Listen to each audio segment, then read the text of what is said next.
ఏ గ్రామానికి వెళ్ళినా పచ్చని పొలాలు,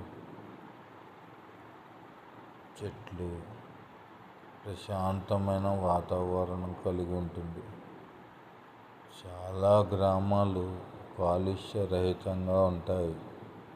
ప్రజలంతా కూడా శాంతి ప్రియులు. ఎక్కడ కొట్లాట్లు అనేవే ఉండవు. రైతులు చాలా కష్టజీవులు. వాళ్ళు పడే శ్రమ,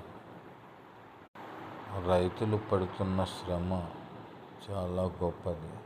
ఆ శ్రమకు తగ్గ ఫలితం లభిస్తుందని వారు ఆశిస్తూ ఉంటారు. అయితే ఒక్కోసారి అతివృష్టి, అనావృష్టి వల్ల పంటలు సరిగా పండక రైతు నష్టపోతూ ఉన్నాడు. రైతు నష్టపోతే గ్రామంలో ఉన్న మిగతా వారి పరిస్థితి కూడా అగమ్య గోచరం అవుతుంది. ఎందుకంటే రైతులు పండించే పంట వలన అక్కడుండే ప్రజల ఆర్థిక పరిస్థితులు మారుతూ ఉంటాయి.